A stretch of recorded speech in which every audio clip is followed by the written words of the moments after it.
Okay, good afternoon. Welcome to Asia Society Hong Kong Center. I am Alice Mong, Executive Director of Asia Society Hong Kong. I'm delighted that we are hosting this episode 2 about the coronavirus from Hong Kong and beyond. And why are we doing this? We are literally shedding light on the issue of the spread of COVID-19.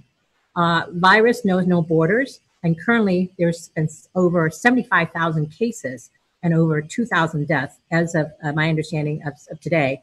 And my understanding also over 16,000 recovery. And in Hong Kong, we still have about 65 cases with 2 deaths. And last week at episode 1, with the update, we were very honored to have Professor Benjamin Cowling, Head of Division of Epidemiology at Hong Kong U School of Public Health. And today, we are very, very honored to welcome Professor Michael Levitt, 2013 Nobel laureate in chemistry, who is speaking with us from London this morning. And Professor Levitt is usually based in Northern California as Professor of Structural Biology, Stanford School of Medicine. Thank you, Professor Levitt, for taking time from your very busy schedule to speak with us about this really important topic. So before we get started with questions from our audience online, I would like to ask you to kind of give us an update from last week and just kind of give us some of your take and what are you looking for right now since we had premiere our episode last week. Thank you. So thank you very much. I'm happy to be here. Let me just first say that I'm not a virologist. I'm not an epidemiologist, but I do like analyzing numbers, and I guess you could say I'm a data scientist. And when the outbreak first occurred, I started looking at the numbers very early on, maybe the 26th or so of January, and started to feel that the numbers were telling us a different story than we were hearing from the news. I ended up writing a report that I sent to my friends by WeChat in China who were very alert, just to tell them, read the numbers, listen to the numbers.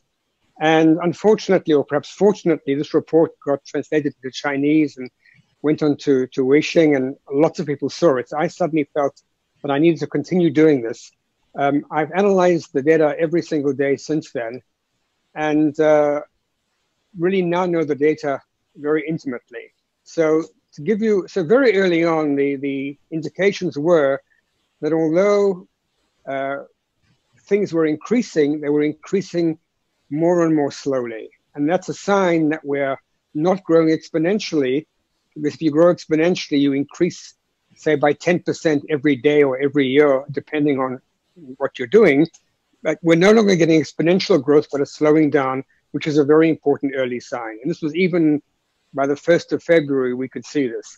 But of course, there's a lot of uncertainty. The virus and the epidemiology doesn't know the mathematics, so it's perhaps naive to use a very simple mathematical model, all of which is basically high school mathematics. So I've been following very closely. And I think, as everyone now knows generally, the critical thing to follow is the number of new cases or deaths every day. The number of cases has to increase. It's never going to decrease. The number of deaths will never decrease. But the number of new deaths will start low, get bigger and bigger, and then start to decrease again. And when the number of new deaths or new cases gets to 0, we're done. So basically, and of course the difficulty is that the numbers are noisy. It's hard to actually get timing exactly right. If you log in on different times, and I've been in different time zones, sometimes your days are very short and sometimes your days are very long. So it's quite difficult to see this. It was also, but basically about 10 days ago, the number of cases worldwide, but principally in Hubei, reached the maximum number, the number of new cases. I should say it's also very important for this virus to realize that there really are 2 areas. There's Hubei and there is the rest of the world. In Hubei, we've had 97 or 95% of the deaths, even the same number of cases, but a much higher death rate in Hubei than everywhere else together. Okay. So basically, we saw the number of cases peak. It was difficult at first to see it, but now everyone has recognized it, and it's a clear result. The problem is the number of deaths, just the number of new deaths just kept on increasing. And since we don't know on average how long it takes for somebody to get a case to become a death, if that number had been, let's imagine that on average a person who is a case died after 20 days, that would mean we would have many, many more deaths. So basically, about 3 days ago, we started to see, which I think now seems to be a confirmed peak in the number of new deaths. So now we've seen the number of new cases peak, the number of new deaths peak. And as a simple rule of thumb, but it's a little bit approximate, if you look at the number of cases on the day that it peaked and double it, you get an estimate of the total number of cases. It's not perfect. And in exactly the same way, if you take an estimate of the number of deaths when the number of new deaths peaked, you get an estimate of the total number of deaths. And right now, it looks like for the Hubei area, and again, I'm specifically dealing with Hubei because they have been hit really, really hard. But of course, the rest of the world is also concerned. But in Hubei, it looks like there's going to be something like maybe 64,000 cases and maybe 3,200 deaths when it all settles down. Now, you can't be sure. There could be secondary infections. Everything could flare up again. But so far, things are looking good. And that would give an overall death rate of, I don't know, something like, I'm not sure I can do the mathematics in my head. 3,200 divided by 64,000 is, I think, 4%. But I'm not. Someone will have to do it, not me. I can't talk and think at the same time. So basically, this is Hubei. For the rest of the world, we also saw a peaking in the number of cases. Again, there are very few cases in the rest of the world. So the numbers are very, very noisy. You get a lot of spiking data. And it's really impossible to know whether the number of deaths has peaked as well. But the number of cases in the rest of the world also peaked around the 7th of February, which is very interesting because it means that it looks like it's all the same disease from the point of view of cases, but the death rate is just much higher in Hubei for reasons that are not clear. But my feeling is that we could be past the peaking in the death rate. We won't see that. It's very difficult to see for the rest of the world. But Hubei, I feel confident now to say that the peak occurs something like 10 days after the peak in the number of cases. And outside of Hubei, one of the questions that some of us are interested here in southern China, as we know, the Chinese New Year holiday, a lot of people have, there's been an extended Chinese New Year holiday. And now my understanding is certain factories are opening and people are returning to go to work in southern China, for example. Do you also foresee a spike with many of these workers well, right now in Hong Kong, we virtually also have a kind of a lockdown as well with school closing and the government also not working from home scheme. But with what's going on in China with the workers going back to the factory, will you also see a spike outside of Hubei? I think Hubei right now, my understanding is there is no work. But outside of Hubei, what are some of the numbers or what are some of the things that you are also going to be looking at? I really don't know. We don't really know exactly how infectious this virus is. I'm not sure that the cruise ship, we have most information about the cruise ship, and I can discuss that later, where we actually took people and put them together. It almost looks to me, there were people who left Wuhan and Hubei before the lockdown. Apparently, according to the South China Morning Post, around 5 million people left. And I think they went to certain places. So actually inside China, certain provinces have been particularly badly hit. Henan, Heilongjiang, I'm sure I'm not pronouncing it correctly. But they initially just had one death. And now they have, I think, 20 deaths and 18 deaths. So it's almost like they were sources of strong infection that I think were probably brought from Wuhan. We haven't really seen a massive rise in cases. Also, it's actually very interesting to me that the cases outside Hubei peaked at the same time that the cases inside Hubei. And that's strange because if you think about that, it's almost like there's been no, it's almost like there's been no spreading. So I don't know. I think that, I think another thing one needs to realize as well, though, is that outside of Hubei, the death rate has probably been something like 0.2%, 0.3%. Something like that. It's complicated with the death rate because you have to divide the cases a little while ago by the deaths today. So it's something like that. That is probably very similar to what you'd get from influenza if we didn't have some immunity to influenza. Now, my doctor friends, and I'm at the medical school at Stanford, tell me, influenza is a very dangerous disease. So don't make light of it. But the fact is we live with influenza all the time. In the USA, something like 50,000 people die every year from influenza. So, my feeling is that coronavirus, again, outside Wuhan, or Hubei, it's not even Hubei, it's Wuhan. Coronavirus outside Wuhan is like a kind of influenza.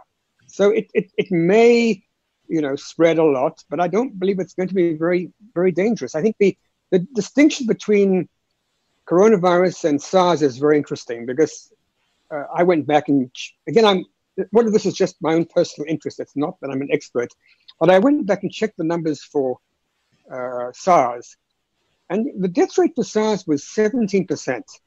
Actually, in mainland China, it was only 7%. But in Hong Kong, where there were the majority of SARS deaths, where 350 died, and in Canada, the death rate was really high, 17%. This is nothing like that. So I think that I don't believe it will get out. But the fact is that, there's generally, again, people have told me that with viruses, the ones that spread easily are generally not the dangerous ones. It's almost like a trade-off. Viruses that are very dangerous, like MERS or SARS, don't spread very easily. So I don't know. A lot of common colds are coronaviruses. People have this terrible fear of coronavirus, but the point is half the common colds we get are rhinovirus, and the other half are coronavirus. So I don't know. I think we cannot.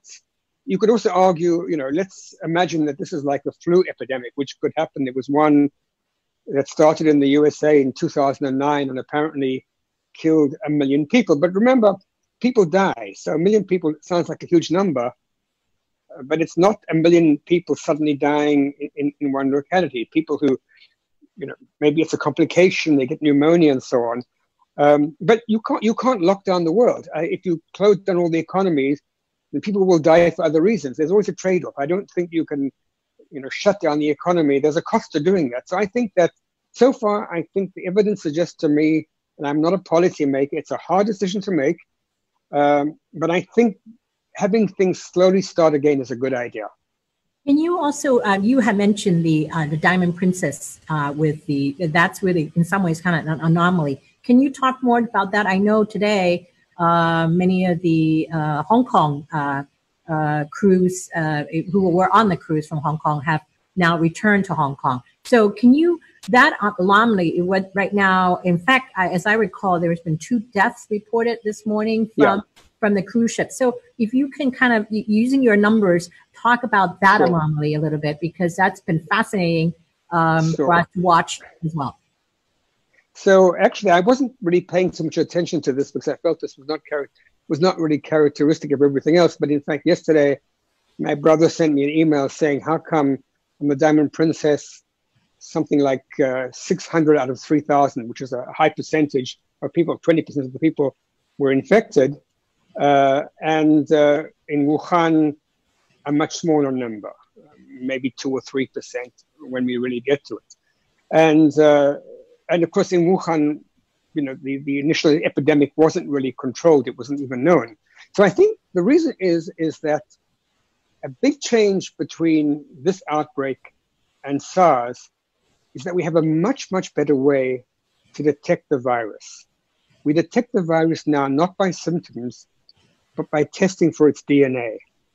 Now, the good thing about doing this is it's a signature. If you have the coronavirus DNA, then you have coronavirus in you. The trouble is that these methods that find the DNA don't really tell you how much you have. And the methods are unbelievably sensitive. I think if you had, let's say, 10 coronaviruses in you, it could tell you had them. But maybe you don't get sick if you have 10 coronaviruses. Maybe you aren't even infected if you have 10 coronaviruses. And maybe if you measure, how many influenza viruses we have, probably all of us have influenza virus. So I think one of the things about the ship is that it was a close community, that everybody was being tested. So this tells you that it's probably likely that maybe even in Wuhan and maybe everywhere, there's a very large number of people who would have been positive had they been tested by this DNA testing kit, very modern way of doing things. So that's now, but the other thing is that I don't know what fraction of the people on the boat were hospitalized. I didn't see this data, but the number who've died is 2. And apparently both of these people were in their 80s, and one of the people had pneumonia.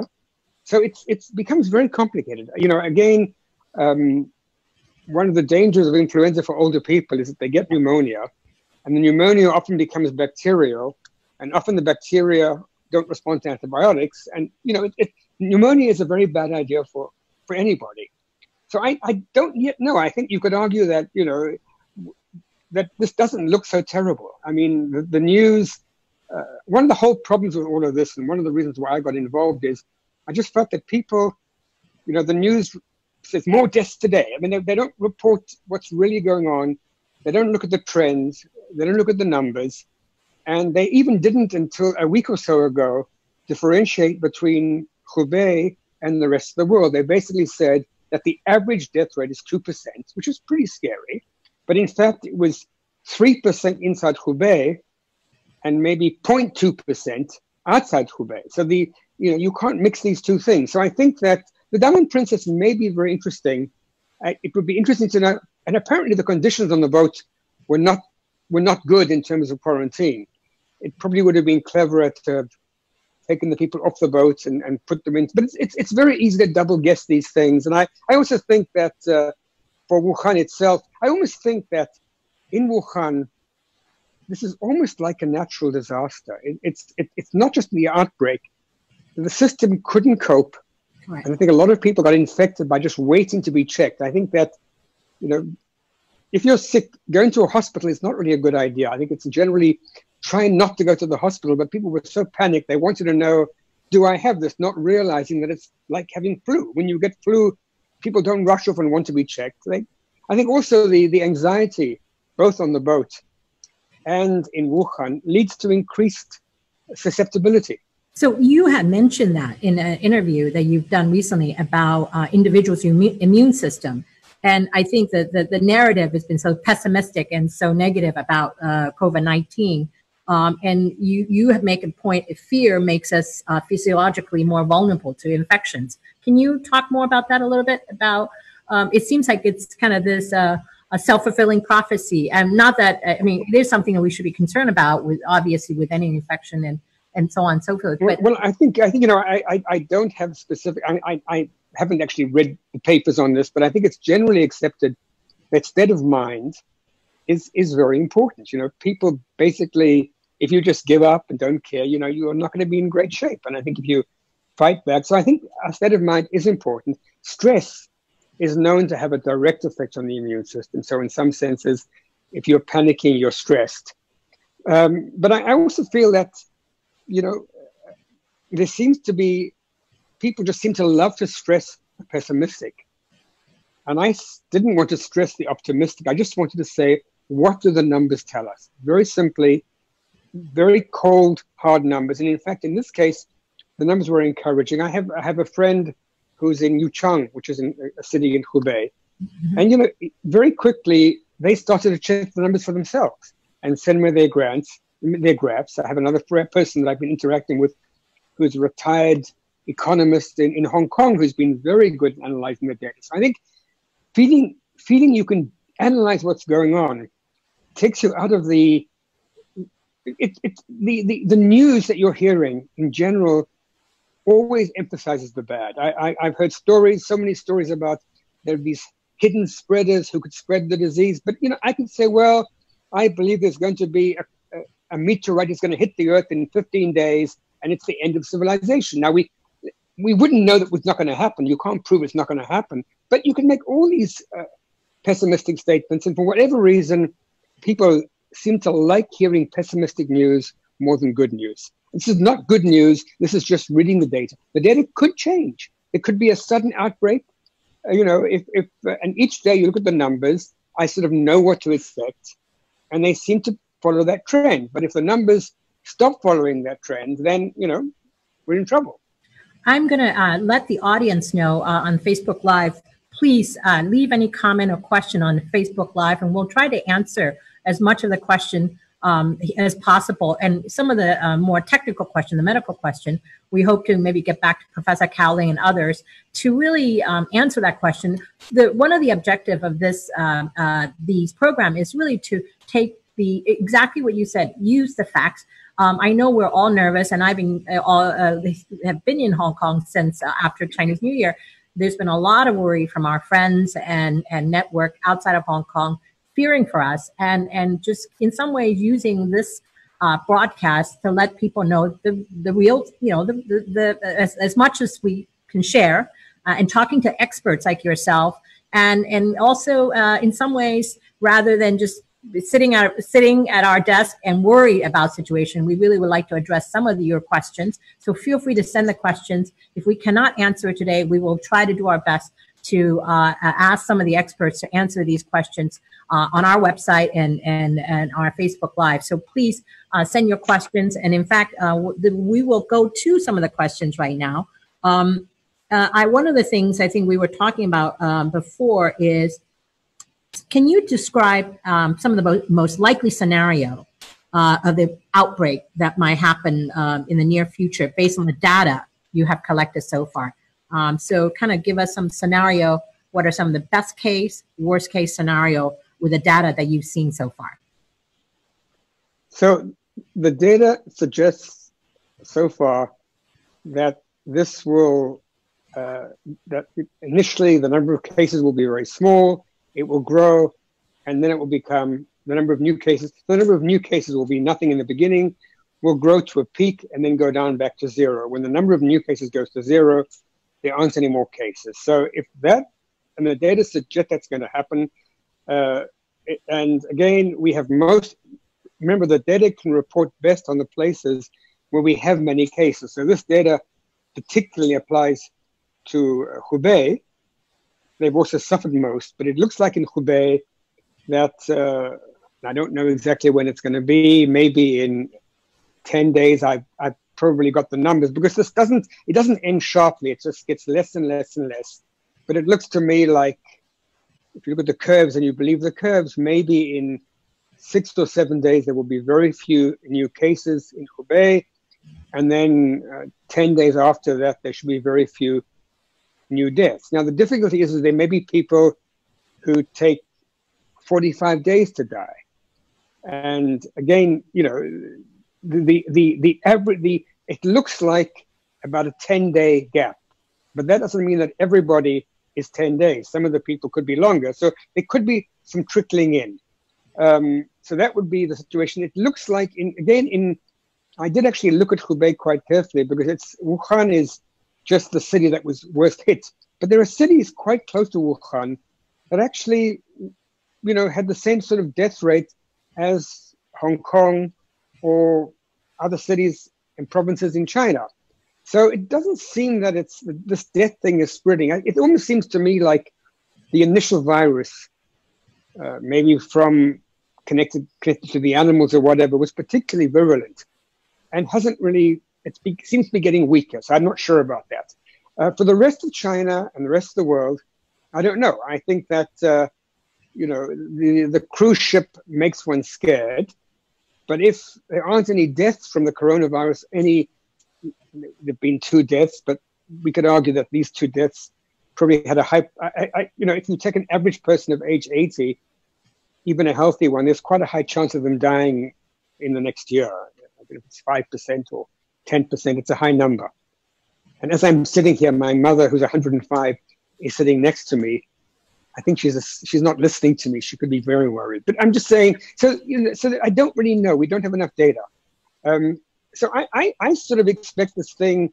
There may be this may be a bad year for influenza, and we won't really know whether it's influenza or coronavirus influenza.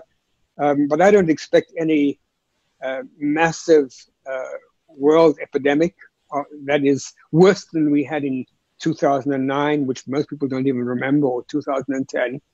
I think that's sort of what I suspect. Now, I don't want to really envisage worst case scenarios, because as soon as people do that, they just have imagination. The worst case scenario is that there's a nuclear accident and this all doesn't matter. I mean, worst case scenarios I don't think are productive. I think that when they happen, we'll deal with them. There's one question that I'm curious. What kind of data would you like to get that you are not getting now? In terms of right now, you're also getting a lot of the data, I understand, directly from China. So are there any information that you would like that will help you kind of analyze the situation better? Well, I should say one thing: when you analyze data, you can really tell whether the data makes sense or not. And so far, I've been very impressed that the data seems to be accurate. Now, or fabricated with great cleverness.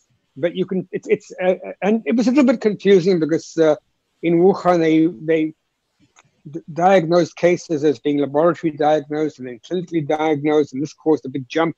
But this could all be taken care of, and everything seems okay.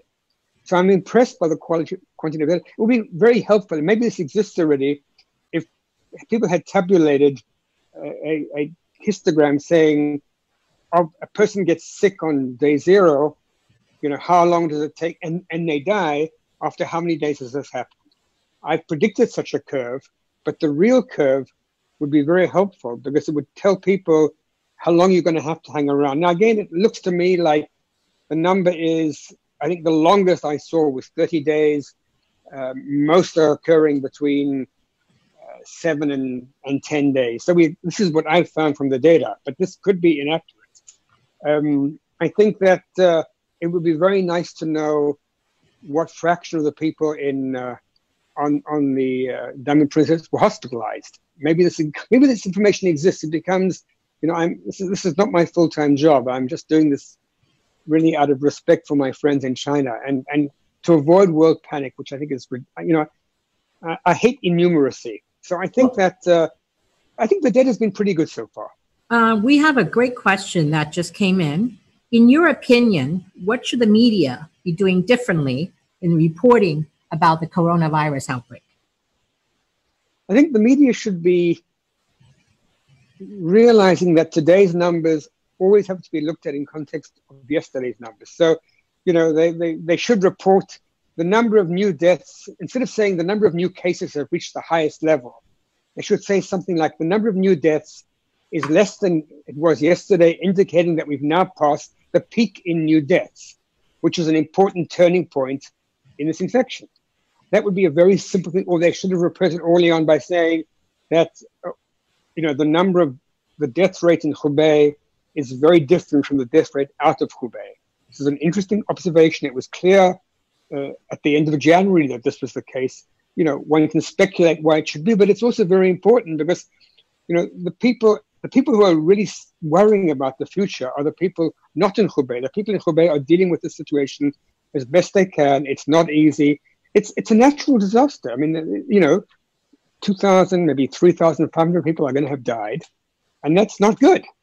But it doesn't seem that is happening outside. So I think it's almost like the news is exactly what happens now, and for example, these 2 deaths on the cruise ship. It should have been reported exactly, one was actually ill and their ages and more about them. To put this into perspective, I did see in some of the early, one thing that was very impressive was the doctors actually in Wuhan wrote 3 or 4 papers that were now being published in really good journals around the world about what was going on in the beginning. And I did see that the median age of death of people who died was almost 70. Right. Whereas with coronavirus, there were very young people getting it. So I think, not corona, but with SARS, and MERS is even worse. But they were very slow infections. So I think that they should have been, again, it seems they were always quoting experts who said that this was going to be, a holocaust for the world and things like that, or that the virus had been designed by germ warfare lab in Wuhan or the germ warfare lab in America. And all of this is just, it's nonsense. And I mean, why report it? But this is what newspapers do. I think we have to argue. I'm sure there was very similar reporting about, what's going on everywhere. And I think the only way to deal with that is to read, I don't know, even the scientific magazines were disappointing. I think finally now they're reporting it properly, but they took, as I said, I've been now doing this for 20 days. I have written a report every day since the beginning of February. And, you get a good picture when you do it that way, but that is a level of journalism. I think journalists generally are quite good at writing grammatically, and they don't make spelling mistakes. But many of them are really innumerate. I mean, they do not understand that 1 million is more than 1,000. And I mean, that sounds like a joke, because obviously 1 million is more than 1,000. I can give you an example of what I think is almost criminal innumeracy. The New York Times, pretty good, well-respected newspaper.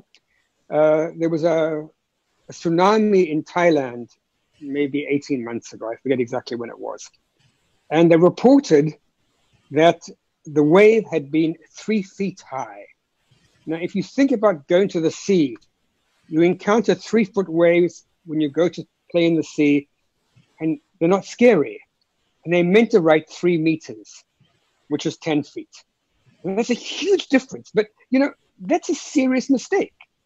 I mean, that isn't a simple mistake. That's a very serious mistake. They apologized it for the next day. But for me, that is, I can't think of a mistake, saying that the Queen of England, is actually the Queen of Siam. I don't know. These mistakes matter. And I think when it comes to numbers, newspapers are not careful enough. I think, unfortunately, newspaper writers have not had enough. For a scientist, the numbers really matter. And one thing that I wanted to kind of address in terms of, what do you think are some of the measurements the governments around the world can take? What kind of method? I mean, right now, it seems to me this particular virus, right, has really captured the attention of the business sector, the government, and academic.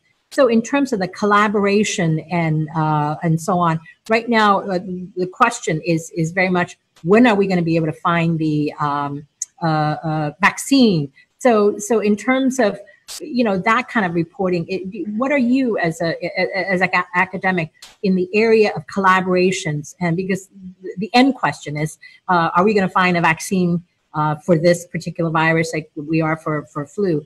That kind of questions in terms of, are you seeing that kind of collaboration? That seems to be something that we're also hearing a little bit about. So I would say that I certainly felt that there was a huge awakening of scientific forces inside China to help identify the virus, get it sequenced, and all of these things. Because China now has really modern, up-to-date laboratories, and I think that is very commendable. As I said, also, the numbers, there was one day where they made a typo in the numbers, which was very strange. They said that on one day there had been 250 deaths, and the next day there had been 2 deaths. Now, if you think about that, the probability of that happening is, and what they probably had a number wrong, and it should have been each day 140 deaths or something like that. Mistakes like that happen, but it's a typo. There was no sign of messing with the data. So I think that is very good. You were saying that a vaccine for corona, now with the flu vaccine, and the fact that most of us have natural immunity to flu because we've seen the flu the year before, we still have many, many deaths. I think in the USA, of people over 65, 0.1% of them die every year from influenza. Not just those that are hospitalized, but of the population above 65, So this basically means that if you had a cruise ship of 4,000 people, you'd expect 4 of them to have died from flu if it was over the year. Now, it's true this was not over the year, it was a few weeks. But I'm saying that, you know, whenever I told my medical school colleagues that, oh, it's no worse than flu, they said, you know, flu is a very serious disease. Don't diminish flu. We're just used to it. So I think that, you know, viruses, the vaccine for flu, a lot of people don't take it. I think that, you know, I mean, you could also actually argue a second issue here, that probably not in China or in Hong Kong, but in the West, increasingly people are refusing to be vaccinated. Correct. And I would actually, if I was involved, I would say you don't vaccinate, you don't go on a train, you don't get in an airplane, and your children don't go to school. And I don't care about your religious beliefs, but this is putting everyone at risk, because we could have a measles outbreak. And measles actually is much, much more infectious than flu. So I'm just saying that I think we all share a responsibility, and my gut feeling is that the very strict measures that were taken in Hong Kong, in mainland China, probably did contribute. We don't know. You know, it's not completely clear, because if we believe the numbers, that 5 million people left Wuhan, left Hubei, and let's imagine that these 5 million people were just a normal set of the population, we would have expected that, since there are 50 million people in Hubei, and my guess is that people probably left from the big cities, not from the small rural areas, I'm surprised that there aren't many more deaths from those people who left. So right now, since we do not have a vaccine yet, but what do you think, in your professional opinion, what are some of the best preventative measures? I think here in Hong Kong, the government is doing what it's doing, you know, encouraging us to work from home, discouraging us public. Right now, a lot of the facilities, museums, many of the stuff are closed. So do you think that's the best preventative measure? I think. I'm not sure. I think that maybe, you know, I think firstly, well, it's interesting that people believe that wearing a mask helps them, but all the evidence is that it doesn't. So again, we have this, and I think keeping your hands clean and not touching surfaces touched by other people, and also keeping your phone clean, because you always touch your phone after touching things, is a really good idea. I think that probably isn't a good idea to wear a mask, because people who wear masks who aren't used to them touch their faces because the mask is not comfortable. I think obviously keeping away from people is probably a good thing, but I think not too much, because, you know, what we really want to do is build up a natural immunity to this. In some ways, the body has a very powerful system, and if you can get exposure to a little bit of coronavirus, you're probably going to make your own vaccine. So, you know, I think we need to take this easily, but I think for this, a very careful study of the Diamond Princess would be a very good idea, because that's an extreme case of getting together under bad conditions, and let's just see how many end up dying. I think that's a key number here. If it's a big number, then we have to be more careful. If it's these 2 only, then I think not. And another question, you obviously are still traveling, and a lot of people are really worried about traveling on planes and infections on planes. And again, what are some of the precautions that you're taking when you're traveling globally? Firstly, I try to keep my hands clean. I don't see I think that we need to be exposed. I'm not somebody who, people who, being very, very clean might seem like a really good idea, but then your immune system, I was explaining to my wife, and I said to her, basically, your immune system is like this unit of really, really good soldiers. And if you keep clean, they never have any practice. It's like having this great group of soldiers, and we don't let them fight at all. Well, then when a fight comes along, firstly, what they end up doing, is attacking the body and you get autoimmune diseases. And the other thing is when something comes along, they can't deal with it. So I think this analogy is an important one. I think we are used not to live in sterile environments. Overuse of antibiotics has had a huge effect on bringing, there's a sensibility here. I think that the answer isn't this or not. Obviously, it would be a great mistake to walk around, not wash your hands and everything in Wuhan and touch everything. You'd probably get sick, but you're asking for it. But I think, keep personal hygiene, especially your hands. I'm not sure, but otherwise, airplanes are considered to be very dangerous because the air is recirculated. I don't get colds on airplanes. I guess, I travel. I think I'm not particularly worried about that.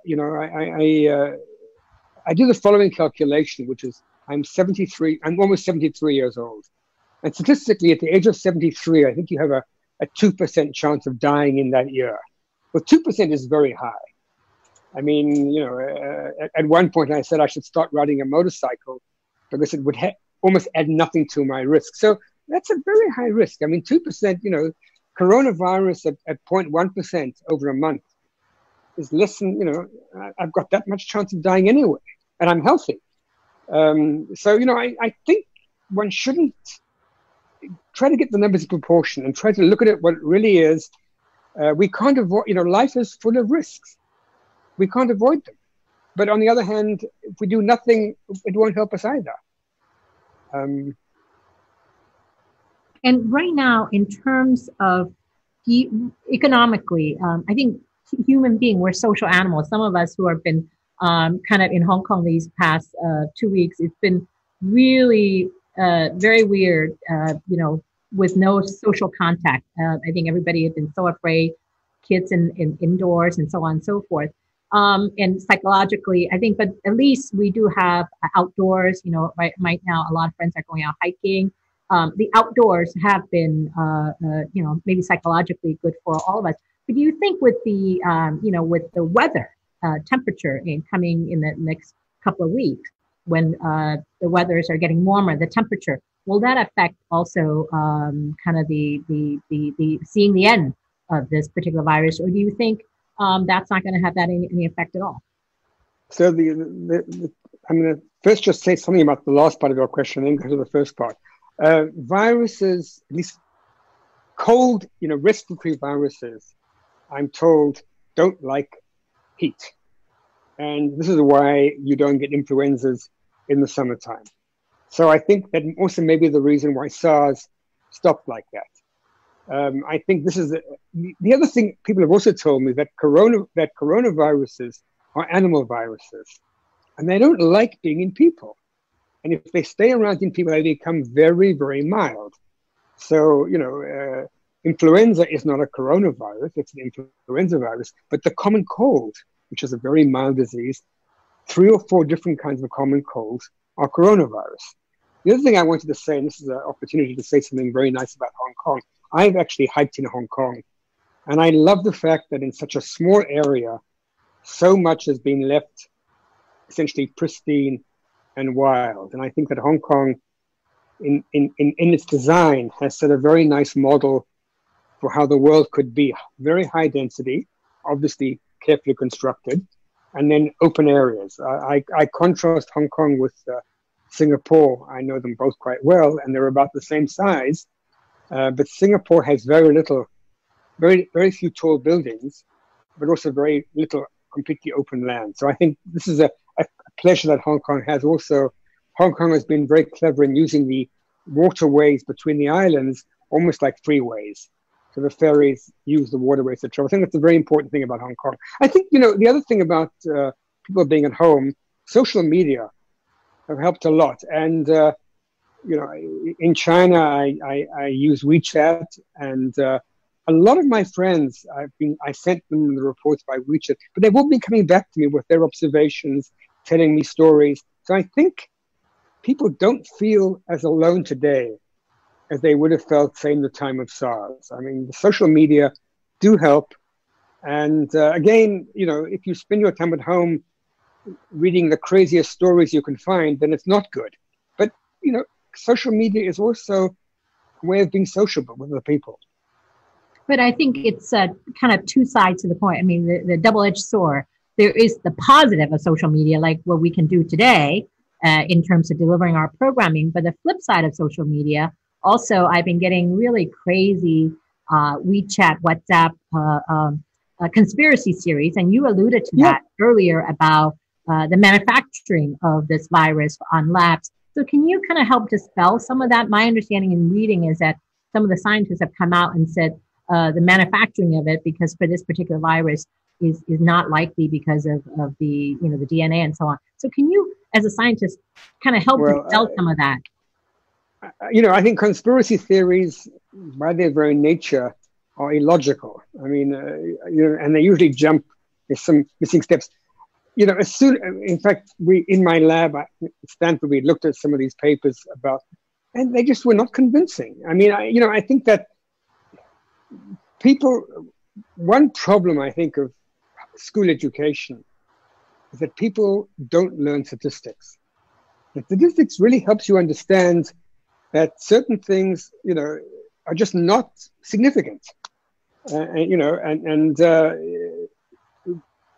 evidence wasn't powerful enough. I think that not only that, if this had come out of a germ warfare lab, it really isn't particularly dangerous. I mean, you could imagine, if this virus was very infective and was killing 10% of the people, that would be impressive. But it's not. And, you can also see that these viruses that are not very lethal are actually very difficult. If you go back to the early days of this virus, say you're not going to react until there's been 10 deaths. If there's less than 10 deaths, you probably wouldn't notice it.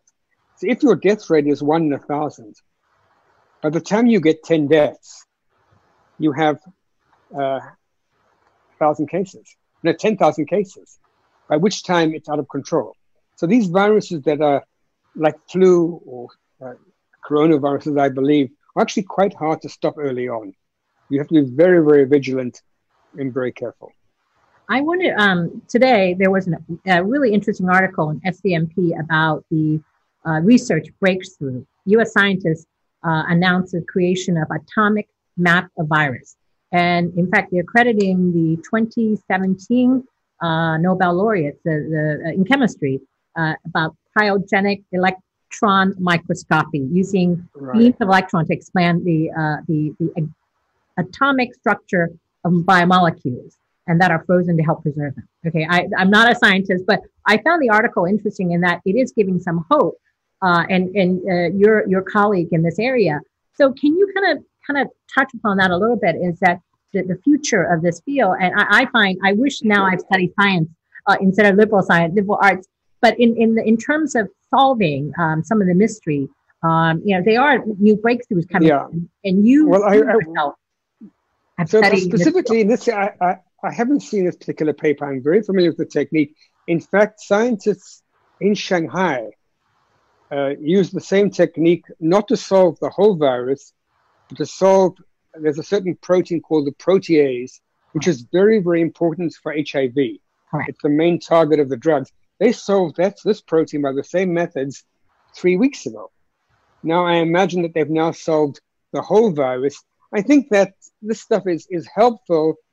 But I don't think it's going to give us a solution. I think the solution is much more complicated. It depends on, human beings. I don't, I wish people would solve influenza. Because influenza, the annual death toll from influenza worldwide is several million. And there's a huge, if you go to the American CDC website, there's all about the burden of influenza. It's a very expensive burden. So I don't know. I think people are trying. We have to be much cleverer at understanding the way we kill bacteria by antibiotics is we understand something that bacteria have, but normal cells don't have. Because you want to send in a poison that kills the bacteria, but won't kill your normal cells. We don't yet know. We don't have a magic bullet like that for viruses. There should be a drug for influenza. People have not yet succeeded I mean, there are certain things that influenza has. HIV is a very interesting example because HIV is one of the few viruses where we really have found a way of dealing with it. We don't cure it, but we just basically disable it. That we will learn more about that, but that information is a combination of the structural biology, as in this paper, of chemistry, very good chemistry to design new molecules, and so on. I think it's an area where we need to invest a lot more resources. One of the difficulties is that, so the two areas that really affect many people, one is antivirals, and the other is antibiotics. Now, both of these are not being followed by the major pharmaceutical companies. And the reason is that if you, let's say you have a great antibiotic, you give it to somebody, they take it for 10 days, you can't charge very much for it because it's meant to be a common thing. So you don't make much money. Instead, they're making money from something, anti-cancer treatment, where basically you could prolong the life or the useful life of somebody by 6 months and maybe charge $500,000. I mean, there are drugs like this. And this is where a lot of development is going. It often involves very interesting cellular biology, understanding how cancers work. And this is good. But unfortunately, companies, certainly in the West, that have tried to develop antibiotics have almost all gone out of business.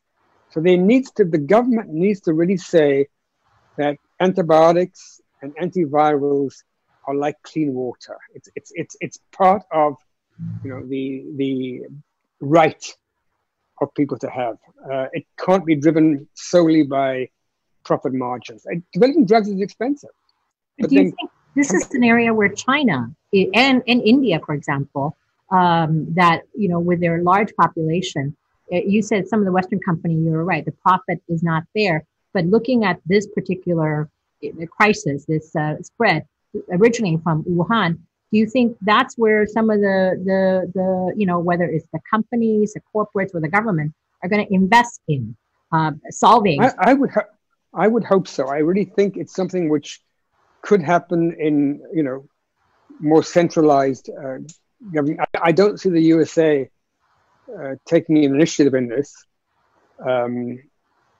And it's a pity. I think that we need new antibiotics. We need new antivirals. And maybe it'll be done in the USA by philanthropy. Maybe some very rich people. I know the Gates Foundation has been very successful at funding, looking for vaccines, but it's more than vaccines. I mean, vaccines, don't go all the way. We really need a way, in the way that antibiotics used to work. I mean, they were amazing. They just 10 days and you were better. There should be antivirals like that. It's not that they don't exist. They're just going to be hard to find. But I actually think this would be a great project for countries like India, and to work on, countries that have the resources. But I think that this will happen. Great. I think we're running out of time. I want to take this opportunity again to thank really my great appreciation to Professor Levitt taking time from your schedule. And we really do hope you will come to Hong Kong in the near future so that we can welcome you in person and even take you on a nice hike here in Hong Kong. But I think for right now, what we're really hoping to do here at Asia Society, we continue to keep the center open because of the wonderful outdoor space we have. And we really want to, again, shed light on some of these issues and address some of the concerns. And really, Asia Society motto, shed light, not heat. And I think in this particular instant, we're really, really grateful to Professor Levitt and enjoy visit with your 104-year-old mother. And I hope her good health and good health to you as well. And thank you all for joining us on this episode 2. And we hope to have this as a weekly broadcast. And stay tuned. Next week, we will have another Hong Kong expert on this topic. And in the meantime, we will also try to answer as much of your question from the website as we can from other experts. So again, thank you. Thank you so much, Professor Levitt, and enjoy. Thank you very much. Thank you. Bye-bye. Bye-bye.